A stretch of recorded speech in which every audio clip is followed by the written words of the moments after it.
Hello, I am Hungan from Quang Radio and Television, and the bulletin of the first week of March will be broadcasted with the following headlines. Opportunities for Korean tourism on the U.S. North Korea conference. Strengthening external affairs in border areas.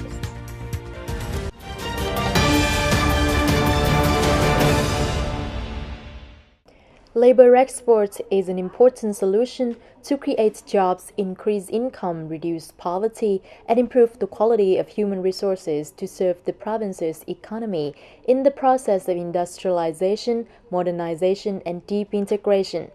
That is the affirmation of PPC Vice Chairman Lee Van-tan on the role of labor exports at the conference on implementing labor exports in the period of 2019-2021 organized by the Provincial People's Committee on the morning of February the 26th. The reports at the conference showed that from 2016 to 2018, Quang had 2,340 employees working abroad, particularly in 2018 more than 1,000 employees.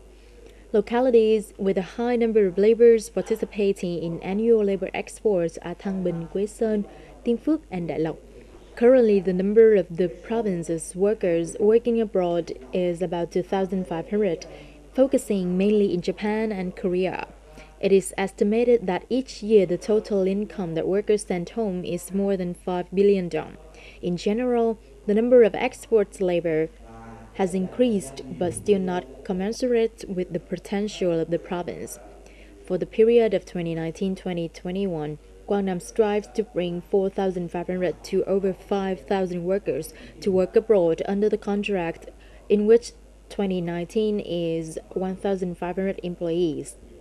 In order to achieve the target set by the province, at the conference, many opinions stated that it is necessary for localities to strengthen the leadership and direction of party and government on the labor exports, promote information, propaganda, counseling, recruitment of employees, at the same time attaching importance to well-performing, the training and career orientation for laborers, improve the capacity of the Employment Service Center. In addition, attention should be paid to effective implementation of supporting mechanisms and policies for laborers working abroad under period contracts, especially preferential loans.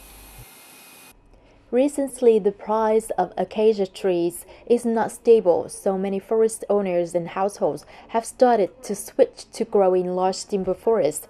Realizing its potentials and advantages, Quang strives to reach 13,950 hectares of large timber plantation by 2020, of which the main focus will be on new areas of bare land and replanting unexploited area of about 10,100 hectares.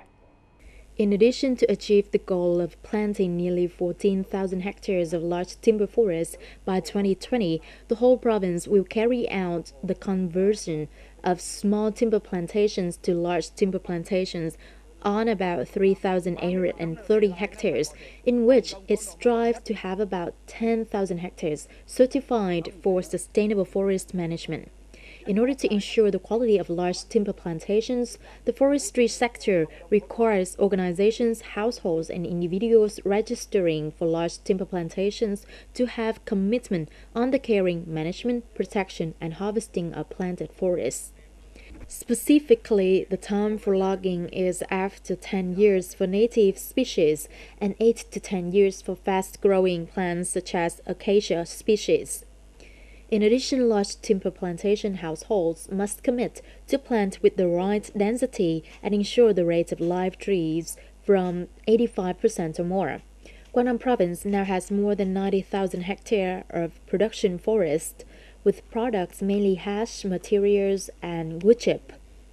Annual average yield of production forest is about 800,000 cubic meter. Average capacity reaches 70 to 75 cubic meter per hectare per 5-year cycle. The planting of large timber forests and an increase in the area granted with a certificate of sustainable forest management will help the province's wood products have the opportunity to be exported to other countries and enhance the forest economic value.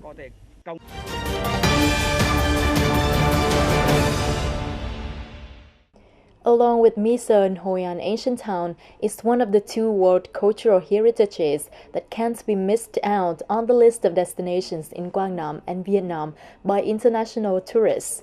On the occasion of the second U.S.-North Korea summit, although held in Hanoi, Hoi An determined that this is one of the great opportunities for the city to promote its image to international friends as a safe, dynamic, friendly and hospitable city, thereby promoting sustainable tourism development.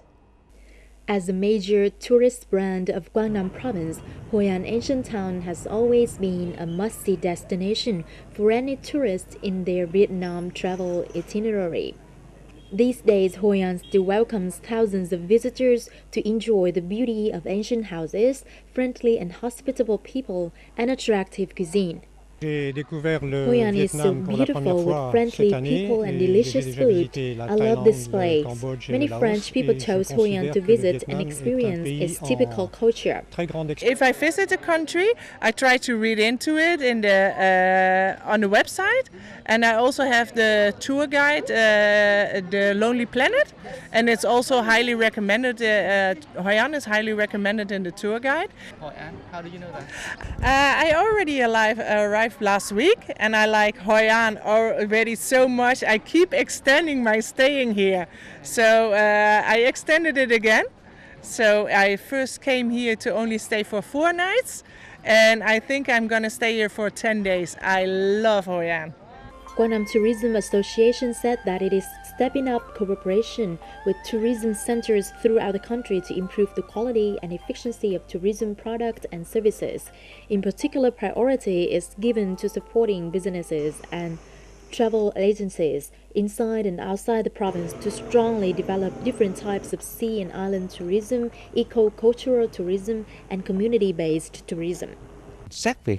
In terms of tourism, Hoi An is extremely good and very pervasive for the whole country. Besides, the organization of this summit shows that Vietnam is very friendly and safe. This North Korea and the U.S. conference in 2019 is a common opportunity for Vietnam tourism, including Hoi An tourism. We determined this is a very important opportunity to welcome, promote, and attract visitors to Hoi An, and we are also well prepared to make use of this event effectively. Hoi An is always a safe and friendly destination for international friends. It also has a wide network of linkages with tourist centers throughout the country. International scale events that have been taking place in Vietnam are opening up many opportunities for Hoi An tourism, in particular Quang Nam Province in general, to become a key economic sector, making a great contribution to the goal of local socio-economic development. At present, the socio-economic situation and the people's life in the border areas in Quang Nam have been gradually improved. The rate of poor households has decreased. The situation of political security, social order, and safety is stable. National defense remains secured, and the work of border foreign diplomacy has been strengthened. So far, Quang Nam and Saigon provinces have completed construction, thickening and embellishing 60 landmarks. Until October 2013, the border guard forces of the two provinces were handed over the management and protection of these landmarks. Fellowship has been organized between hamlets and villages on both sides of the border between Nam Giang, Tây Giang District and Dak Chung Khalum District. So far, there are 35 villages out of 10 communes of Tây Giang and Nam Giang districts, twinning with 16 hamlets out of 3 village clusters of Khalum and Dak Chung districts of Saigon province of Laos. Every year, delegations are sent to visit and give gifts to the authorities, people, and armed forces of Saigon province on the occasion of traditional holidays and when natural disasters and floods occurs. The establishment of self-governing groups and villages has contributed significantly to the security of border areas. In particular, the close coordination between the people, officers and border guard soldiers of Quang Nam and Saigon further increased the military and civil relations, strengthening the special solidarity and friendship of the two countries. That's all we have for today's bulletin. Please stay tuned with QRT News on the website qrt.vn. Thank you for being with us and see you next time.